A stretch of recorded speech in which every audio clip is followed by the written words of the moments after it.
Hello, listeners and viewers. This is Mambo S. Feka launching my podcast today. And this podcast has been launched as a result of my effort for Mecca able raise awareness on the issues of autism, where we can able find help, what we can do. Because I find out, say, a lot of children are born with autism, but we not get enough information on that particular their condition. So as such, there's a lot of misinformation and misunderstanding. In fact, at times we can attribute them to witchcraft. At times we can attribute them to a lot of things that way not wholly unnecessary. But then today I can't tell you, say, autism is real and children are victims or subject to, some children are autistic patients, but then it's not really that bad because you can able get help for those children. But unfortunately in our country, we know who side for get help and we not get the kind of help center in a salon. So one of the things that I really want to do here is now for ensure that I really raise the issue of autism and autistic children in a salon, and also make it able also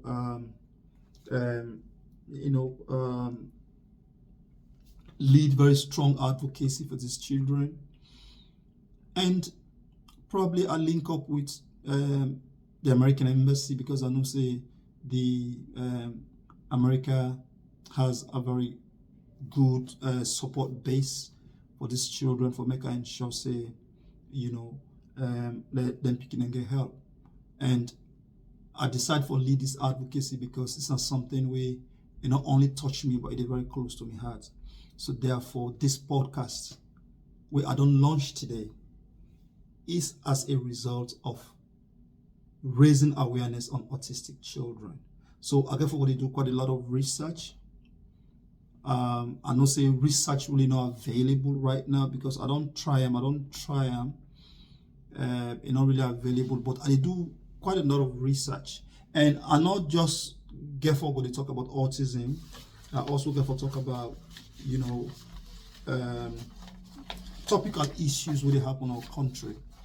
Issues of religion, Now the issues of tithing has become a topical debate in our society.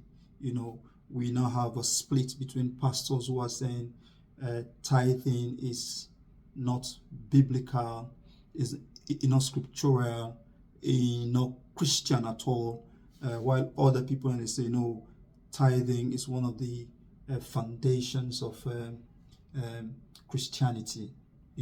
So currently I'm in a research phase. I'm doing quite a lot of research, and a very much interesting some of the things that we may research don't find out. Like for instance, I find out say the issue of tithing, it's used in the Bible in two variant forms. Tithing in the first variant is a tithe without the S. That's a singular form. And the singular word tithing itself appear 14 times in 14 verses in the Bible. Okay, and also the singular variant, the plural variant, tithes itself, it appeared 24 times in 21 verses in the Bible. And currently, I do real research on what's in the Bible really talk about tithing. And I take on verse by verse. Each verse will talk about tithing, And not only tithing, and I also talk about a lot of issues in the podcast. Talk about relationship dilemmas, somebody we don't, sometimes a lot of us don't go through a lot of relationship heartbreaks. And sometimes it don't end in disaster for a lot of us. But there are some people who don't go through and don't survive the relationship trauma.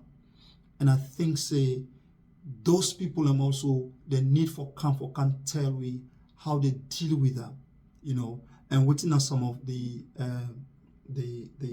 advantage. I mean, what are some of the benefits? Because sometimes not what happen to you really important, and how you deal with what happen to you are really important. Okay, and then also I got to talk about issues of the mindset. Because it's so important that your mindset, they prepare you for who you are. Because these days a lot of people get very negative mindset. Some get positive mindset. And when they look at those with negative mindset and the one that will get positive mindset and see who's you don't need them. Because your mind is everything. If your mind tell you that you are a success, yes, you are a success. But if your mind tells you that you are a failure, that's who you are. So it's about the mind, and it's so important that we learn how to construct a positive mindset. Okay, then there are a lot of issues of human rights. Of course, my whole life I don't exist for human rights. I mean, I have been a human rights activist for 2 decades now, and I don't make a career out of human rights. And even now I am a lawyer, but I was incentivized to read law as a result of my human rights conviction. So there's a lot of human rights issues that we'll get for discuss in the podcast. I mean, I really get for assure you one thing: you are in for a good ride with me. And my podcast is not going to be based on within somebody they say, rumors, or no. It's going to be based on real research. Right now, as I tell you, I am in a research mode of tithing. You're not going to able to understand what in research can bring out. And if only you do research, and the internet is an opportunity. Anybody can do research. But we get for also be very careful, because if you do your research from the wrong source, you will get the wrong outcome. And one of the things that we know they do as academics or as intellectuals, we know they do research. We know they even write papers. So now my own podcast is going to be research based. I don't need for be a pastor for talk about tithing. No, I don't need for be a pastor. All what I need for do is I need for research. What is tithe? What's that it all begin? What's the historical background of tithing?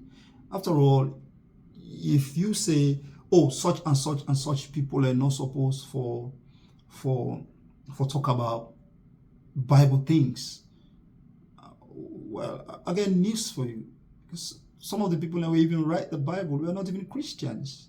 So if they base you arguments, say people are going to talk about tithes, or they're not to pastors, not to this, not to that, not to, well, I don't know how you will now talk about people that will even write the Bible who are not Christians in the very first instance.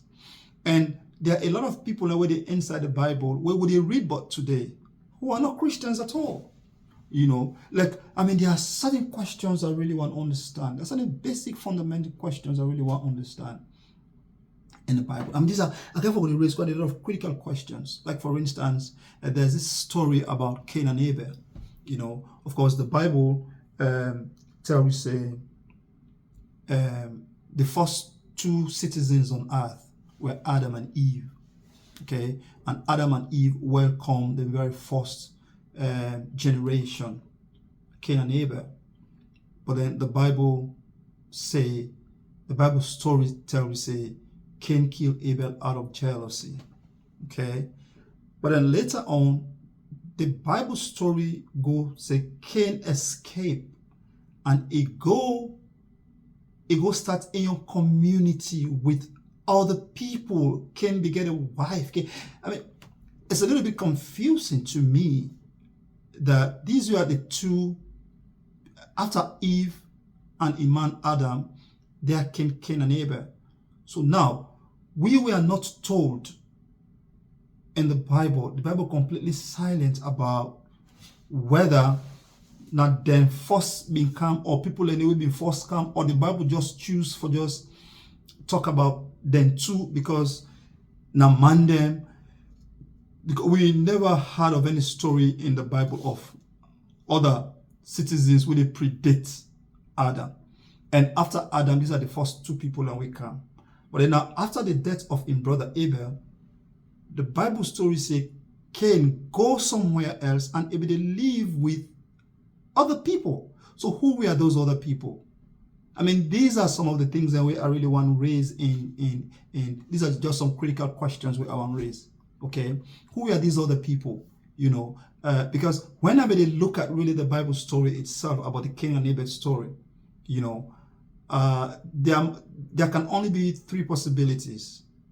One, either there were other people where be they live during the time of Adam, or Cain where he be they go, he move with some of his sisters and relatives them who by that time were not mentioned in the Bible but a possibility, or probably maybe angelic sons and daughters of God will be look a little bit rebellious.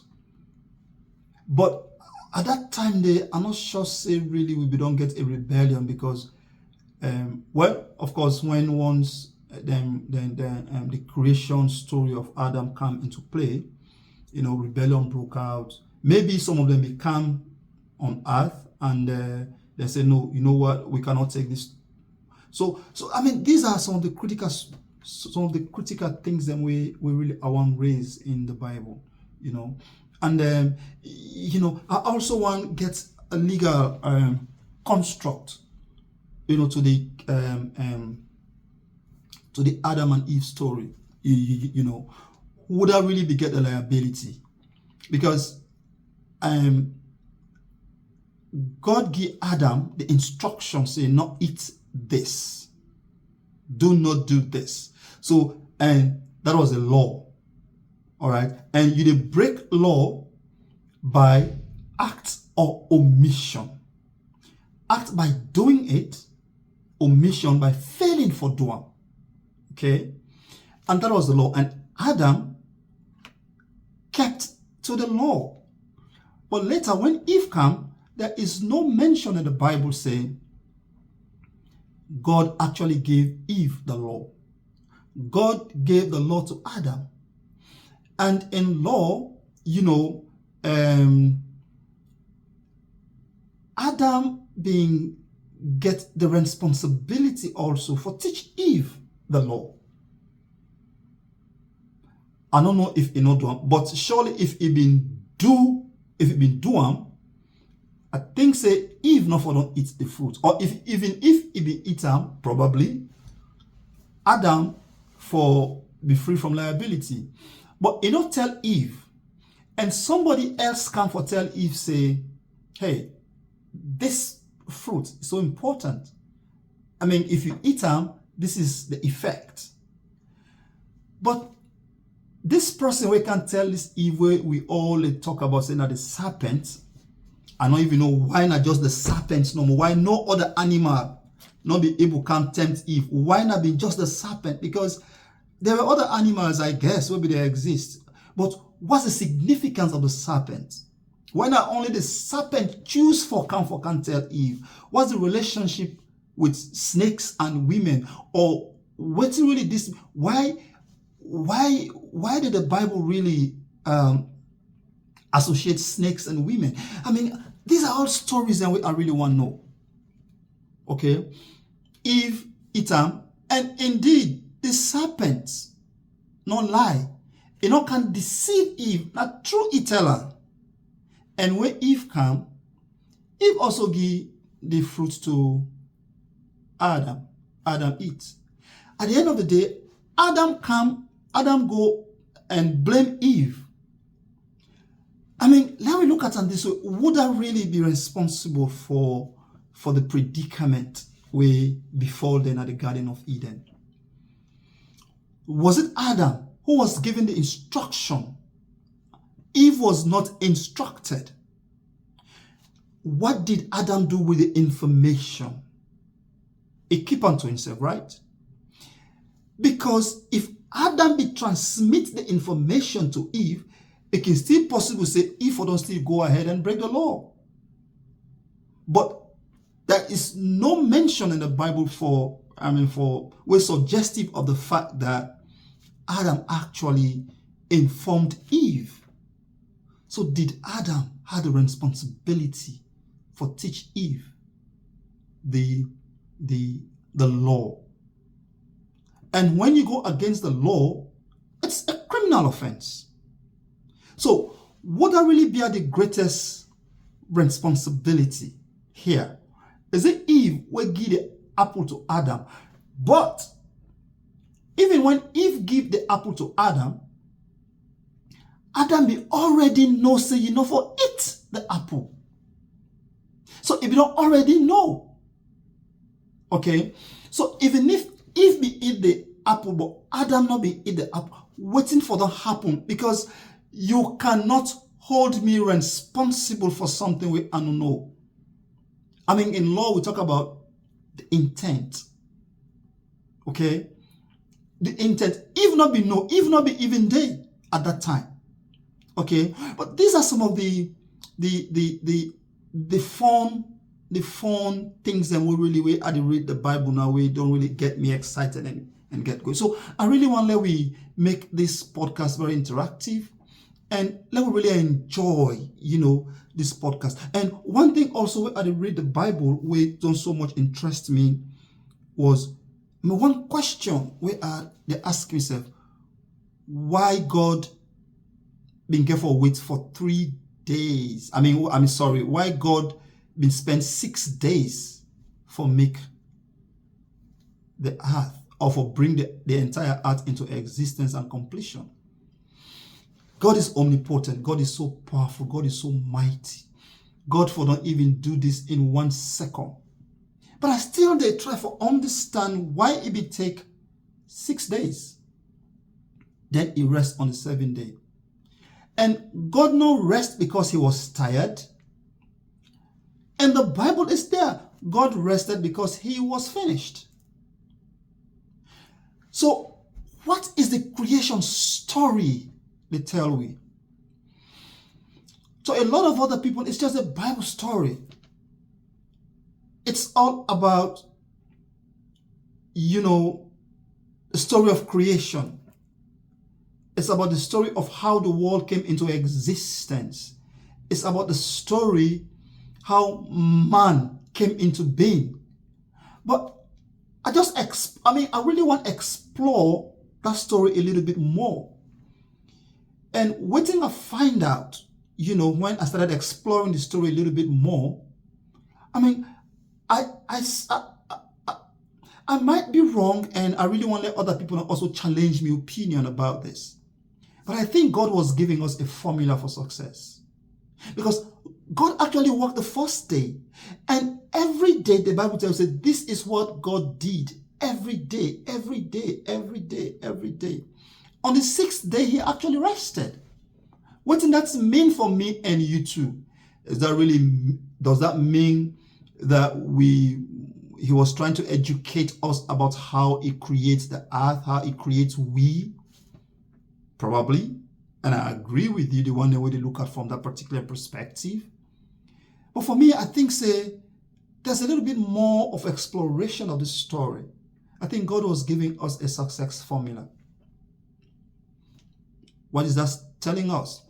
To be successful, you have to keep yourself busy working for 6 days. And at least, because you're a human being, you're supposed to recoup your energy. And it's the 7th day. And why the 7th day we need for rest? Why you need for go to God? Because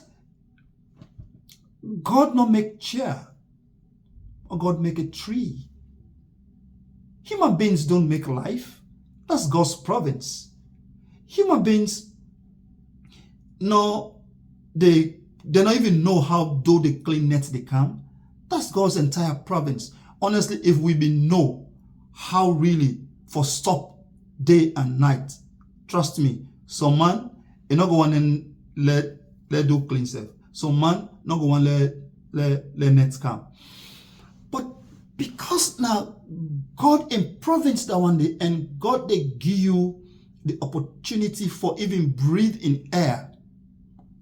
9 make you need for go say, oh, hey, thank you, sir, for giving me the energy, giving me the opportunity, giving me the privilege for survive.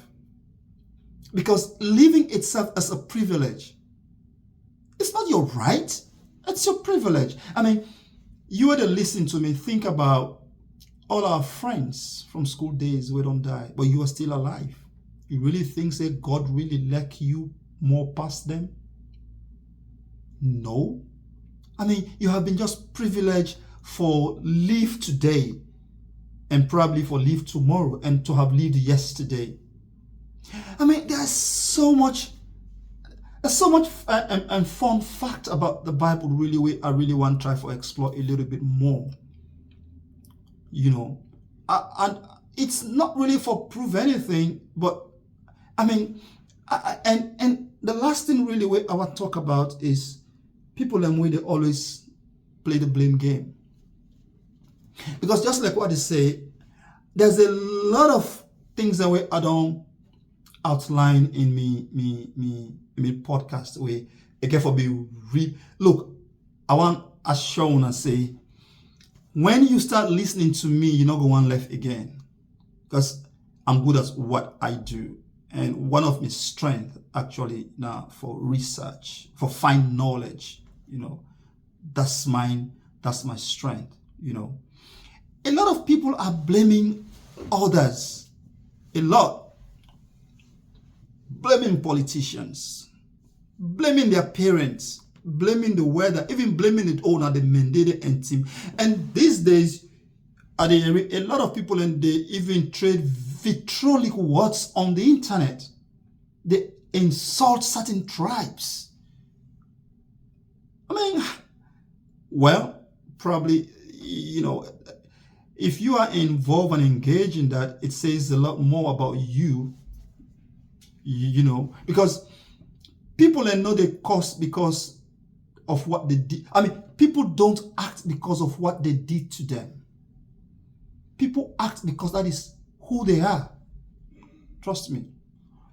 If somebody insults you, you insult them back. No. You not insult them because he insults you. You insult them because you're not person where they cause. Trust me. Have you heard of people and where somebody they do them something, you can just just go do something else different? That person they get the you get every opportunity for react. You know, but choose not for react because that is not who he or she is. So the things we don't do them as a reaction to what people and do to we. We are reacting because that is who you look. A thief is a thief. That is why it's a thief. And I can't talk about a lot of thieves. Now this me podcast. Thieves and way. In fact, then DNA, the whole DNA is about thieving. It's about criminality. You know because there are so many other people. Quite honestly, I meet up somebody for the first time in my life. This is true story. I don't want to Sabia. I don't know who side they. I don't know him mama. I don't know him papa. Nothing absolutely. I gave this person 12 million leons. And the kind person where I give this person, he get every reason and tendency for run away with this money. Trust me. That was in Kenema. I know nothing about this person. Only later, now I find out say, don't do a huge mistake. And all the money where I been get inside me bag again, say hold on for me. Now, if you run away with that money there, I'm not for the even able to go back na bow because now I come up bow I can't kill him and I'm supposed to go back. Surprisingly, I still go meet on the back. I say, do you know how much they inside that bag? Say, yeah, I know say that money there. I say, I don't sabi you or you don't sabi me. Why you not run away with the money? Say, because that's not my money. I was blown. I was shocked. I can still able remember there was a time when we traveled to Abuja, me, Sita, and Nami and Sita, so we drop na Ghana, so we decide for loan a cab for take we through again, but that was our first time. That was my first time for Ghana, so I be one see Ghana, one see, when you talk of Ghana, you're able to come in Kuma and first in Ghana, you mind. Osagi 4. Something happened. So we began for go rush back na the airport for do something at the airport. I don't exactly know what really be happen, but we began for left the car. We rush into the airport. But the taxi driver would already hire every property where they inside will be get it inside the taxi. The car. Only with passports then now being get. Me only me passport now being get. When we come out, we not see the taxi driver again. Now, first time in Ghana, I not sabi nobody in Ghana. I don't have money. Everything was in my bag except my passport. What do we do? The first thing we mind, the guy don't run away. Because inside salon, you do that one day. Oh, well, I'm not judging. But we all know the outcome of what will happen. Not knowing that the guy got team are far off, they wait for we. And I buy a lot of things and we're putting inside my bag from Abuja. So the guy be team up, they see me with the strength for Fenam, now he come say, I park Obayanda. Now the airport security then say, let we not park Naya. And therefore, I park yanda. Now say, wow. Say, but we have a lot of things in your bag. Why you drive off with time? Say, this is Ghana. We don't believe in that. And in fact, initially, I thought his name was Charlie. I not be ever know say, like they say Ghana, like they say bra na salon. Charlie is their own bra lexicon. I lost me Samsung na keke inside Arusha, Tanzania.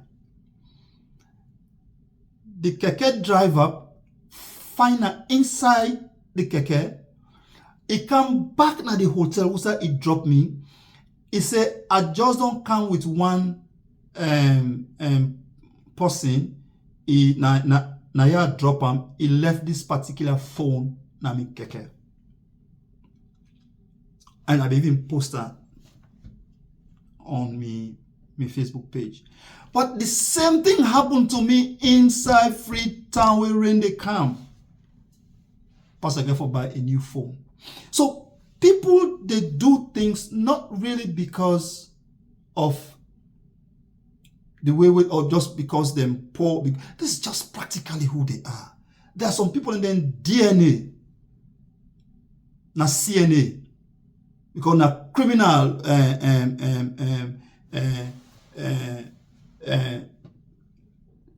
criminal cells and they inside in life. So we are going to talk about a lot of stuff, fun stuff inside this podcast. And another thing also where I just want, these are just for giving us some of the things and we will talk about. The blame game theory. Oh, it's APC. Oh, it's SLPP. Oh, na me mama. Oh, na me papa. Oh, na me tribe. Oh, I was born poor. Blame after blame. Blame after blame. Blame after blame. But the only people in the way we know the blame, now we self. Where sometimes we carry 70% of the blame, but nobody know the blame in self. for what he or she did. And sometimes we gotta be careful blaming others. For the one them way they blame their parents. Be careful what you're criticizing. Because you know what? The imperfections of our parents is a clue to our assignment today. Honestly, really, tell me. If your father was really that perfect, where they blame today, I mean, if I even care, I have a friend where he not get anything for blaming Papa because he been poor. I mean, one thing I ask and say, hey, you know what? Maybe if your Papa be really rich, as you know, the way they blame. Sometimes if I don't die at 14 because if I don't can't become a drug addict or then continue. I mean, just take an iPhone. Today we get iPhone 16 or 14 or 15, I don't even know. But we start from iPhone 6.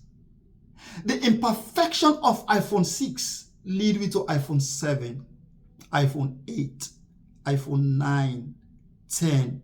Today we are talking of 15, 16. So your imperfection.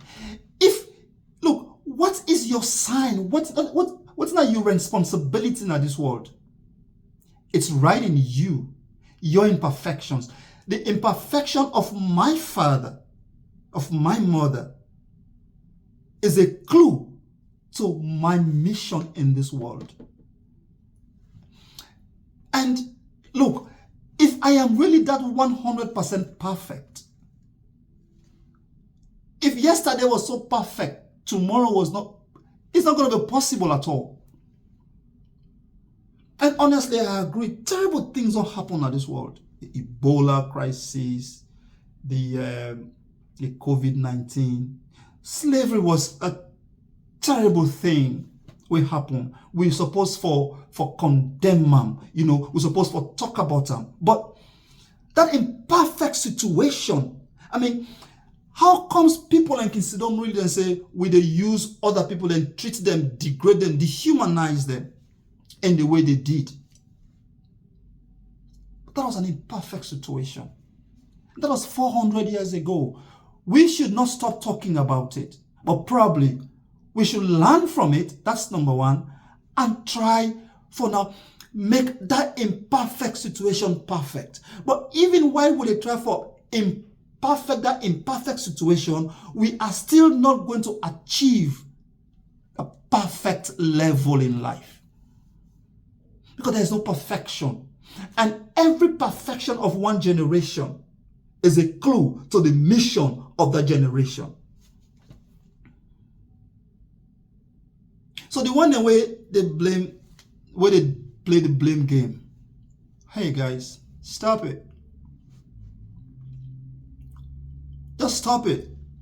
It's not, I mean, look, I listened to Jack Ma, and one of his favorite quotes them where I so like. He say, any place who side they grumble, they boku. He say, now they the opportunity day. If I forgot that directly, is opportunities lie in the place where people are complaining. Same salon, same country, the same weather, the same political systems, the same courts. Call it what you want to say. But then, some people decided for actually, in all that, it affected me and you two together.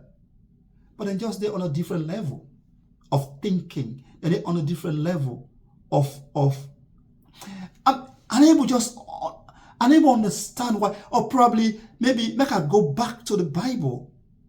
You look at Adam and Jacob and Esau.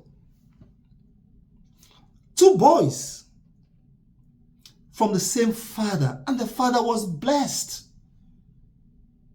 From the same grandfather. They had the same mother.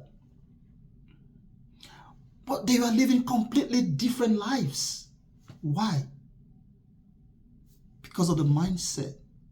Because of the decisions we then take. one decided for be a hunter. Go after the game, he kill him, he count him. The other one was a home guy, was a home boy. Fast forward, the story say, the hunter who came from the field, who was supposed to be hunting, was supposed to get the meat, was hungry. And the homeboy, will be dinner host, was not hungry. How comes? Joseph is the home guy at home. How comes Joseph ain't get meat? Jacob ain't get meat. But in brother Esau was supposed to be the hunter. The meat hunter ain't not get meat. How comes? There can only be one explanation. One day, Esau came home with some kind of small animal, and Jacob told him, hey brother, you know what? I don't want, this animal too small. You don't need for kill him. By the time, say, if you can give me a cable, men am for you. So, he men am at the backyard. And the story say, Jacob been got a lot of animals at the backyard where he been the train, where he been the tame. Time come for let them bless him. Esau and Papa call and say, hey, Mr. Meat Hunter, go and fetch me meat. I can still bless you. That is what we do. Here is the principle. If you hunt things by killing, you will reach near exhaustion. But you can still preserve the same resource at the backyard. There is no difference between the meat where they pull a bush and the same meat where you they hunt from, where you they raise at the backyard. And do you know how many times some of we where they struggle on the street, and the man within a house, they are well kept, well oiled, well okay. And so many of you are so guilty. Quick for say, Joseph was a 419er. Really? And some of my law colleagues, my lawyer colleagues, and we believe in that Joseph was a 419er. They call him fast guy, 419er. Really? There was a contract between them. The other guy came and said, hey, give me meat. I'm so hungry, I want to die. Look at what Esau was exaggerating. Really? One day hunger will kill you? But these two boys had the same mom. When they prepare food for them in the same kitchen. All waiting Esau be need for do, enter his mother's kitchen, there is food there, eat, they die. But no. He insisted on the food where in brother Jacob be they eat. So waiting Jacob tell and say, all right, I can give you what you want, but then let's trade.